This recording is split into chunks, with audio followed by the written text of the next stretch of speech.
Hi friends, my name is Avinash Ananda and I want to share with you two very interesting concepts in this short video. And these concepts are about happiness. Okay? The two concepts are, number one, it's about generating and radiating happiness. That's the first concept. The second concept is about temporary happiness and sustained happiness. All right, let's begin. Let me share this with you in the form of an incident, an experience that I had recently. See, I travel a lot. Those of you who know me already know that. Those of you who don't know me at least know that much about me by now. I travel a lot and I do coaching and I do training and I soak in the culture of every place I go into and I make great friends. I'm fortunate to have some amazing friends. So I made a friend recently in Scotland when I was there. And this Scottish guy was talking to me about my work. And he says, so you teach happiness? He asked me. I said, happiness is a feeling. A feeling is an experience. So I don't teach the experience, but I teach people how to generate and radiate happiness. So this guy was a sharp guy, no? So he says, but most people cannot generate their own happiness. I said, that's true. Most people blame other people. They blame situations, circumstances. They're not able to generate their own happiness. They feel that happiness will come only when it comes. It's happenstance, circumstance driven. So I said, what about you? He said, I generate my happiness. He said, I'm Scottish. When I want to be happy, I go to the pub over there and I drink a few whiskeys and I'm happy. So I said, okay, do you have any healthier ways of generating happiness? He said, sure, I attend all these motivational seminars and stuff like this. And I have basic sense that I know if I go for a walk, I feel happy. If I spend some time with positive people, they give me their positivity, so that I feel happy. So I generate my own happiness. I said, great. But he asked me a question. He said, why should I radiate it? I'm happy. Now I'm happy. I said, listen, you know why Buddha was around even after getting enlightened? After Jesus got it, he still spread the word. Why did these people stick around to do these things? Because they want to radiate happiness. So radiating is important. Do you radiate happiness? He said, of course. When I'm happy, it goes out to everybody around me. I said, but how long does that last? He said, it lasts as long as my happiness lasts. I said, what do you mean? You cannot sustain it? So we finished one concept, generate and radiate. Let's go to temporary and sustained. He said, I cannot sustain my happiness. I said, why? He said, listen, if I go home, I have my wife there. How can I be happy? He said, I didn't say that. So then he said, if I go to work, I have my lousy boss there. How can I be happy?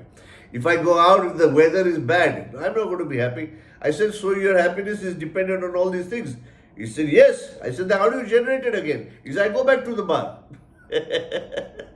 So a lot of people live like this. They suffer circumstances that they cannot control, and then they do things which may be healthy or unhealthy, which give them back their temporary happiness. But this happiness is not sustained. So he asked me, is sustained happiness possible? I said, of course. I said, it's in my name, man. Avinash Ananda in Sanskrit. Avinash means indestructible. Ananda means happiness or bliss or fulfillment. Even if not indestructible, at least you can have enduring happiness. It's not that unhappiness will disappear. No.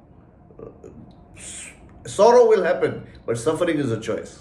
How long you prolong that is up to you. Because your ability to withstand the challenges becomes better. Your ability to navigate through the challenges becomes better when you have sustained happiness. Your ability to bounce back becomes faster. Sustained happiness is what I teach. Avinash Ananda.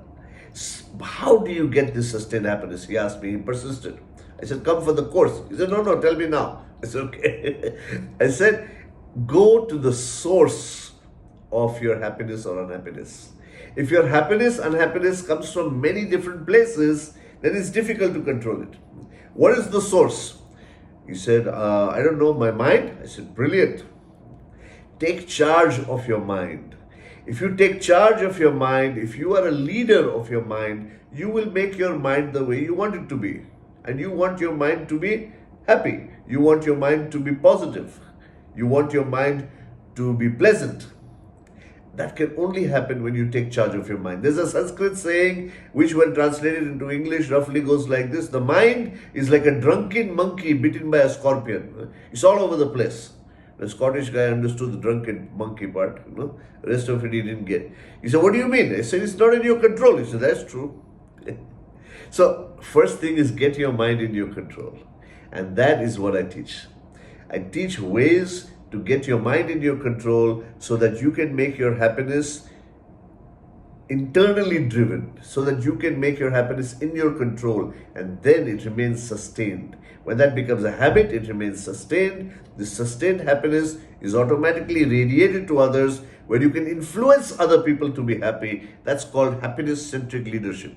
All of this is from a framework in a science, a body of knowledge called meta-mind alignment, which we put together to teach individuals, leaders, companies, families, teams, how to generate and radiate sustained happiness.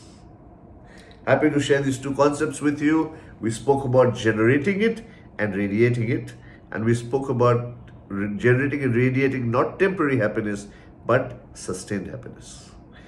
Be happy.